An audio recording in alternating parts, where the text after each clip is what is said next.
नमस्कार दोस्तों, मैं अजय चौधरी पीआईसी जम्मू में आप सबका स्वागत करता हूं। दोस्तों, अपने लास्ट सेशन में हमने ट्रायल बैलेंस की शुरुआत की थी, जिसमें मैंने आपको बताया था उसके मीनिंग के बारे में, उसके फीचर्स के बारे में, ऑब्जेक्टिव्स, फंक्शन और उसकी लिमिटेशन के बारे में। आज उन्हीं से रिलेटेड कुछ एमसीक्यूज को हम यहाँ पे डिस्कस करेंगे। इसलिए अगर आपने मेरा लास्ट वीडियो देखा होगा, लेक्चर को ध्यान से सुना होगा, तो आज के एमसीक्यूज को सॉल्व करने में कोई दिक्कत नहीं आएगी। ये बिल्कुल आपके लिए आसान काम हो जाएगा। तो चलिए दोस्तों स्टार्ट करते हैं। तो सबसे पहले हमारा क्वेश्चन आ गया, कहता है trial balance is prepare to. Trial balance जो है वो क्यों प्रिपेयर किया जाता है? 4 ऑप्शन हमारे पास दिए हैं।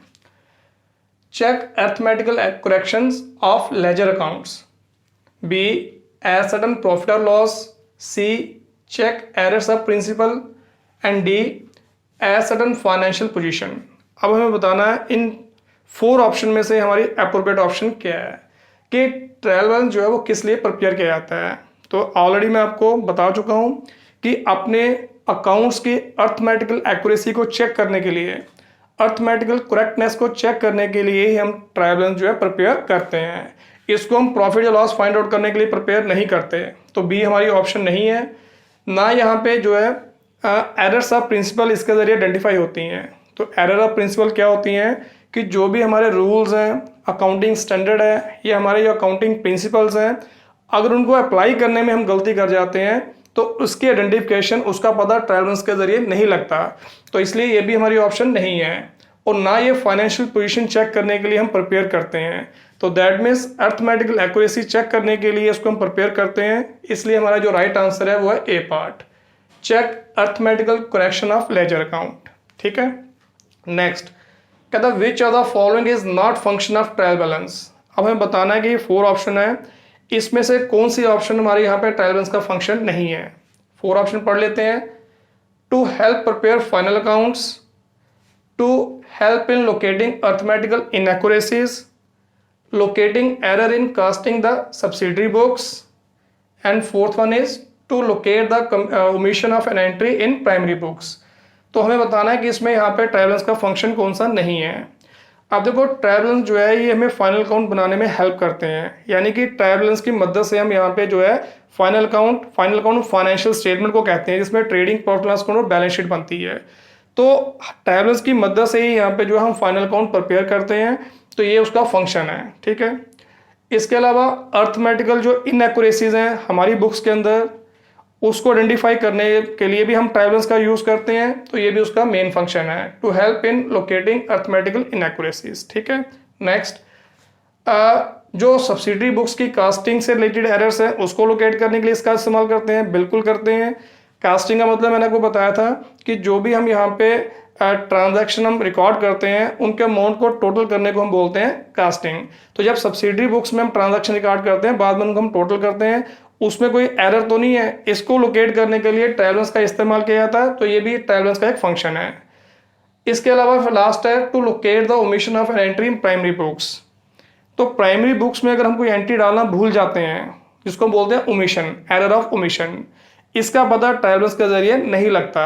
तो ट्रायल बैलेंस के जरिए हम ये नहीं पता लगा सकते कि हम कोई एंट्री डालना भूल गए हैं या नहीं। तो इसका मतलब ये ट्रायल बैलेंस का फंक्शन नहीं है। तो हमारा यहाँ पे जो राइट आंसर है वो है डी पार्ट। ठीक है, नेक्स्ट कहता which of the following is not limitation of trial balance. ये 4 ऑप्शन दे रखी हैं, इसमें बताना है कि इसमें ट्रायल बैलेंस की लिमिटेशन कौन सी नहीं है, लिमिटेशन नहीं है। ठीक है, 4 ऑप्शन है। Errors of principle, compensating errors, C omission of entry, and D it can be prepared on any date. अब देखो हमारी यहाँ पे कौन सी लिमिटेशन नहीं है। जो एरर्स ऑफ प्रिंसिपल है ये ट्रायल बैलेंस के जरिए लोकेट नहीं होती, ये इसकी लिमिटेशन है। ठीक है, जो कंपनसेटिंग एरर्स है ये भी ट्रायल बैलेंस के जरिए लोकेट नहीं होती, ट्रायल बैलेंस के जरिए इसका हम पता नहीं लगा सकते। कंपनसेटिंग एरर्स मैंने आपको ऑलरेडी बता चुका हूँ, फिर आपको मैं थोड़ा सा रिफ्रेश कर दूं कि अगर हमने ऑलरेडी अकाउंटिंग बुक्स के अंदर कोई मिस्टेक कर रखी है, उसके बाद हमारी कोई दूसरी मिस्टेक होती है जो पहली वाली मिस्टेक को कैंसिल कर देती है, नलीफाई कर देती है, ऐसी एरर्स को बोलते हैं कंपनसेटिंग एरर्स। तो इसका भी पता ट्रायल बैलेंस के जरिए नहीं लगता, तो ये भी इसकी लिमिटेशन है। अगर एंट्री की ओमिशन हो जाती है, इसका पता भी हमें ट्रायल बैलेंस के जरिए नहीं लगता, ये भी उसकी एक लिमिटेशन है। कहता है it can be prepared on any date. बिल्कुल, हम यहाँ पे जो है ट्रायल बैलेंस किसी भी डेट को प्रिपेयर कर सकते हैं, चाहे हफ्ते के बाद, चाहे 1 महीने के बाद, चाहे 6 महीने के बाद, चाहे साल के बाद, हम इसको कभी भी प्रिपेयर कर सकते हैं। सिर्फ कंडीशन ये है हमारे पास लेजर अकाउंट के बैलेंसेस होने चाहिए।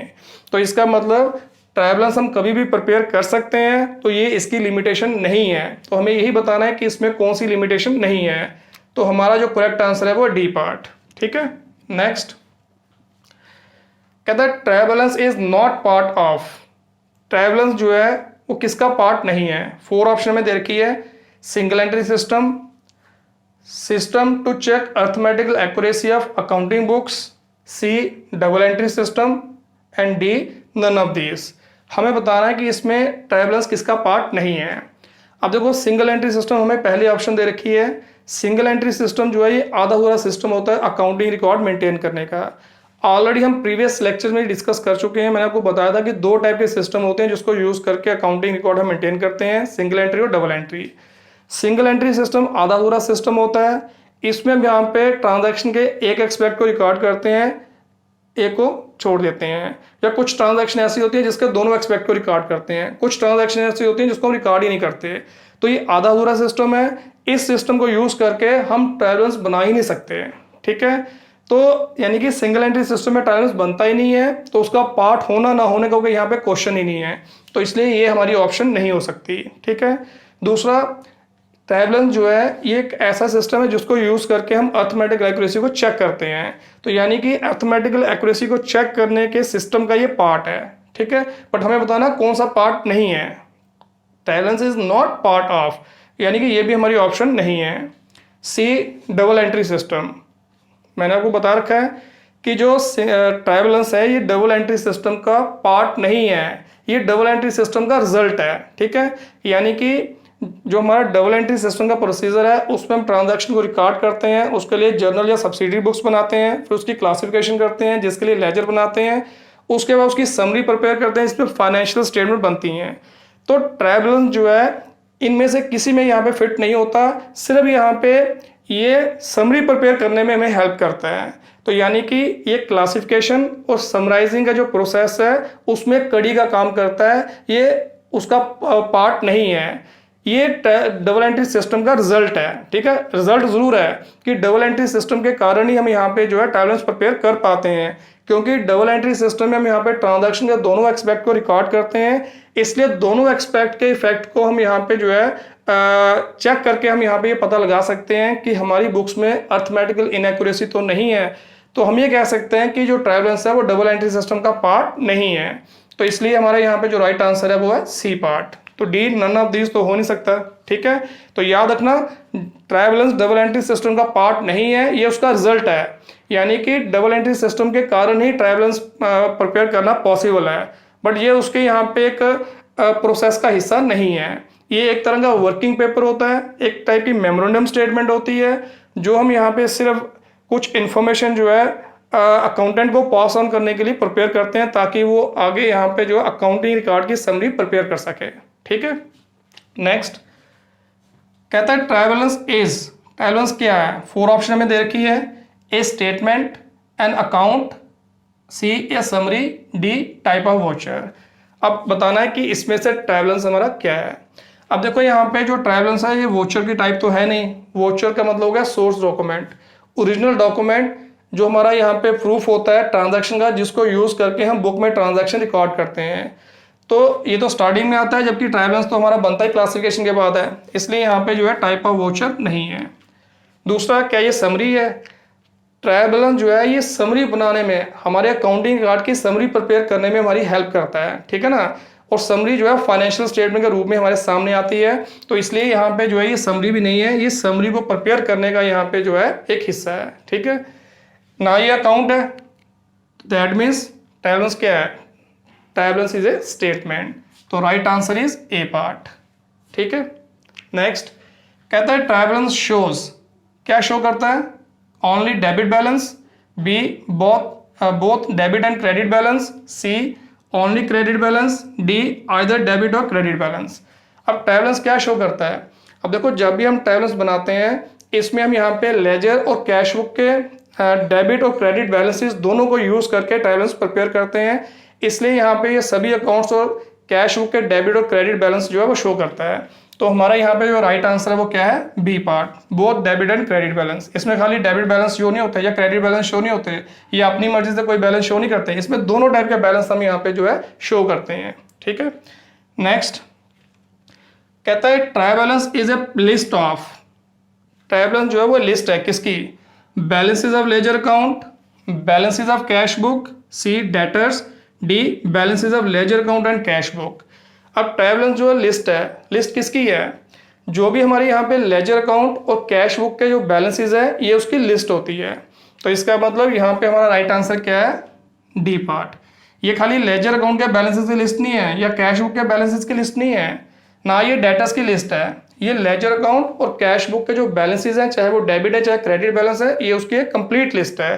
तो इसलिए हमारे पास जो राइट ऑप्शन है वो क्या है, डी पार्ट। ठीक है, नेक्स्ट कहता है which of the following is a feature of trial balance. अब हमें बताना है कि इसमें से कौन सा ट्रायल बैलेंस का फीचर है। 4 ऑप्शन दे रखी हैं। A part, schedules of debtors and creditors can be verified to be correct.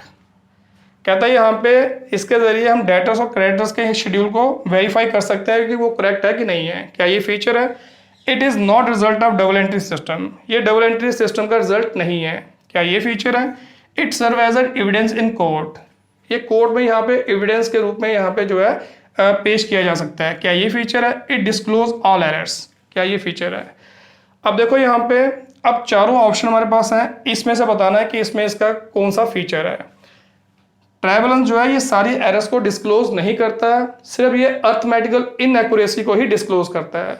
तो इसलिए यहाँ पे जो है ये हमारी ऑप्शन नहीं हो सकती। ठीक है, ना इसको हम एविडेंस के रूप में कोर्ट में पेश करते हैं। एविडेंस के रूप में हम अपनी फाइनेंशियल स्टेटमेंट या बाकी जो अकाउंटिंग रिकॉर्ड है वो प्रेजेंट कर सकते हैं, जबकि ट्रायल बैलेंस जो है ये खाली एक मेमोरेंडम स्टेटमेंट है, इसको एज एविडेंस हम कोर्ट में पेश नहीं करते हैं, ना ही कर सकते हैं। ठीक है, ये भी हमारी ऑप्शन नहीं है। कहता है it is not result of double entry system, but अभी मैंने आपको बताया कि जो ट्रायल बैलेंस है ये डबल एंट्री सिस्टम का रिजल्ट है। इट इज़ नॉट लिखा हुआ, इट इज़ नॉट, तो इसका मतलब ये हमारा डबल एंट्री सिस्टम का रिजल्ट है। डबल एंट्री सिस्टम का रिजल्ट ये इसका फीचर है, बट इसने लिखा है it is not result of double entry system, यानी कि ये भी हमारे यहाँ पे जो है करेक्ट आंसर नहीं हो सकता, क्योंकि ये तो डबल एंट्री सिस्टम का रिजल्ट है। डबल एंट्री सिस्टम फॉलो करने के कारण ही यहाँ पे जो है हम ट्रायल बैलेंस प्रिपेयर कर सकते हैं। ठीक है, जैसे मैंने आपको बताया कि सिंगल एंट्री सिस्टम ये प्रिपेयर नहीं हो सकता, क्योंकि उसका जो प्रोसेस है वो इसको यहाँ पे सपोर्ट नहीं करता, क्योंकि ट्रायल बैलेंस प्रिपेयर करने के लिए हमें ट्रांजैक्शन के दोनों एक्सपेक्ट चाहिए होते हैं, और डबल एंट्री सिस्टम में ही दोनों एक्सपेक्ट रिकॉर्ड किए जाते हैं। इसलिए डबल एंट्री सिस्टम के कारण ही ट्रायल बैलेंस जो है वो प्रिपेयर करना पॉसिबल है, ये उसका रिजल्ट है, ये फीचर है उसका। ठीक है ना, बट इसने लिखा इट इज़ नॉट, तो ये फीचर नहीं है। तो पीछे एक ही ऑप्शन बचती है, schedule of debtors and creditors can be verified to be correct. बिल्कुल, हम यहाँ पे जो है ट्रायल बैलेंस की हेल्प से जो डेटर्स और क्रेडिटर्स का यहाँ पे शेड्यूल है उसको वेरीफाई कर सकते हैं कि वो करेक्ट है कि इनकरेक्ट है।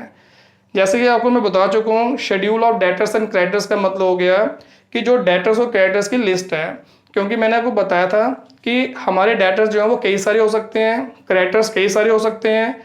अब हर एक का नाम देना फाइनेंशियल स्टेटमेंट में पॉसिबल नहीं है, उससे वो काफ़ी लेंथी बन जाएगी और उसका कोई पर्पस भी नहीं है। ठीक है ना, तो इसलिए हम क्या करते हैं कि जितने भी हमारे डेटर्स और क्रेडिटर्स होते हैं उनकी एक लिस्ट अलग से प्रिपेयर कर लेते हैं, तो उसको टोटल करके वही एज ए एसेट लायबिलिटी हम फाइनेंशियल स्टेटमेंट में शो करते हैं और वही हमारे ट्रायल बैलेंस में आता है। इंडिविजुअल डेटर और क्रेडिटर को हम पे शो नहीं करते हैं। ठीक है, नॉर्मली। तो इसलिए जो लिस्ट हम तैयार करते हैं डेटर्स और क्रेडिटर्स की उसको हम बोलते हैं शेड्यूल, और अगर शेड्यूल में कोई गलती हो जाती है उसको हम ट्रायल बैलेंस के जरिए वेरीफाई कर सकते हैं। गलती यही होगी प्लस माइनस की, अगर कोई डेटा छूट गया तो वो यहाँ से वो भी वेरीफाई हो सकती है, क्योंकि उसकी जो दूसरी ट्रांजैक्शन है किसी दूसरे का रिकॉर्ड हुई होगी। तो इसलिए हम ये कह सकते हैं यहाँ पे कि जो डेटर्स और क्रेडिटर्स का यहाँ पे शेड्यूल है वो हम वेरीफाई कर सकते हैं कि करेक्ट है कि नहीं है। तो ये इसका यहाँ पे जो है एक मेन फीचर है। ठीक है, नेक्स्ट कहता है which of the following is the reason for disagreement of the trial balance. हमें बताना है कि ये जो 4 ऑप्शन दे रखी हैं इसमें कौन सा यहाँ पे जो ऑप्शन है वो ट्रायल बैलेंस के डिसएग्रीमेंट का रीजन बनती है, मतलब किसके कारण ट्रायल बैलेंस जो है वो मिलता नहीं है, किसके कारण ट्रायल बैलेंस का जो टोटल है वो बराबर नहीं आता। Posting of entries to the wrong side of account एक option, compensating errors, C errors of principle, D errors of omission. हमें बताना कि किसके कारण यहाँ पे ट्रायल बैलेंस जो है वो मिलता नहीं है, किसके कारण ट्रायल बैलेंस में डिसएग्रीमेंट रहता है। पहली बात, जो कंपनसेटिंग एरर्स हैं या एरर्स ऑफ प्रिंसिपल है या एरर्स ऑफ ओमिशन है, इसका पता हमें ट्रायल बैलेंस के जरिए नहीं लगता है। मतलब अगर हमारी कंपनसेटिंग एरर्स हैं या एरर्स ऑफ प्रिंसिपल हैं, रूल अप्लाई करने में गलती की है, यानी कि अकाउंटिंग प्रिंसिपल अप्लाई करने में गलती की है, या कोई एंट्री हम डालना भूल गए हैं, इसका पता ट्रायल बैलेंस के जरिए नहीं लगता। ऑलरेडी मैं आपको बता चुका हूँ। इसलिए यहाँ पे अगर ये एरर्स होती हैं उसके बावजूद भी हमारा ट्रायल बैलेंस जो है मैच कर जाता है, ठीक है। बट हमें बताना है कि डिसएग्रीमेंट किसके कारण होता है। तो हमारे पास ऑप्शन बची है ए, कहता posting of entries to the wrong side of accounts.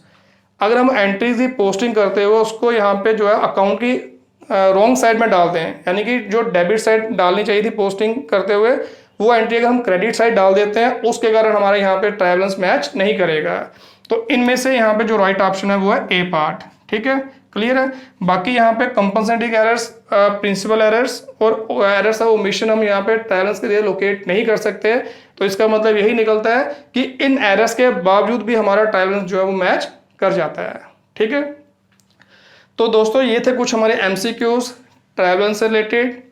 अब अगले सेशन में हम इसी टॉपिक को कंटिन्यू करेंगे और आपको मैं बताऊंगा कि ट्रायल बैलेंस जो है वो किस तरीके से प्रिपेयर किया जाता है, उसके लिए कौन कौन से मेथड हम यूज़ करते हैं और उसके लिए क्या क्या यहाँ पे आपको जो प्रॉब्लम उसमें आ सकती हैं, ठीक है। तो दोस्तों आज का सेशन आपको कैसा लगा इसके बारे में कमेंट ज़रूर कीजिए और मेरे चैनल को लाइक, शेयर और सब्सक्राइब करना ना भूलिए। इसके अलावा आप मेरे को फेसबुक और व्हाट्सएप ग्रुप में भी ज्वाइन कर सकते हो, लिंक आपको डिस्क्रिप्शन में मिल जाएगा। तो चलिए दोस्तों, मिलेंगे अपने अगले सेशन में इसी टॉपिक के साथ। Thank you.